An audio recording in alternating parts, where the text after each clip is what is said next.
Hi అండి. అందరికీ ముక్కోటి ఏకాదశి శుభాకాంక్షలు. ఈ రోజున శివుడు ఆలాహలాన్ని మింగాడు.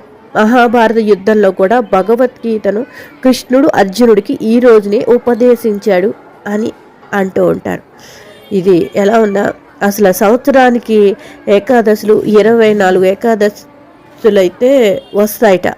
సూర్యుడు ఉత్తరాయణం నుండి మారే ముందు వచ్చే ధనుర్మాసం శుద్ధ ఏకాదశి, లేదంటే వైకుంఠ ఏకాదశి, లేదంటే ముక్కోటి ఏకాదశి అని అంటారట.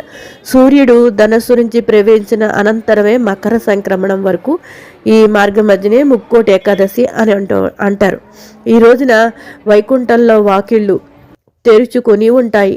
వైష్ణవాలయంలో గల ఉత్తర ద్వారం దగ్గర భక్తులు తెల్లవారుజామునే భగవద్ దర్శనం కోసం వేచి ఉంటారు. ఈ రోజున మహావిష్ణువు కూడా గరుడ వాహనరుడై మనకి కనిపిస్తాడు. 3 కోట్ల దేవతలతో భూలోకానికి దిగి వచ్చి భక్తులకు దర్శనమిస్తారు. మనకి అందరికీ కూడాను దేవుడు ఊరేగుతాడండి. ఆ రోజున గరుడు వాహనం మీదే ఊరేగిస్తారు దేవుణ్ణి కూడాను. ఈ ఒక్క ఏకాదశి 3 కోట్ల ఏకాదశులతో సమానమని చెప్తూ ఉంటారు. మా ఊర్లో అయితే చాలా బాగా జరుగుతుందండి. ఈ ముక్కోటి ఏకాదశి నాడే మనకి ఉత్తర ద్వార దర్శనం గుండా దర్శనం చేసుకోవాలి స్వామివారిని అనడానికి అర్థం ఇది. 33 కోట్ల దేవతలు దిగి వస్తారని.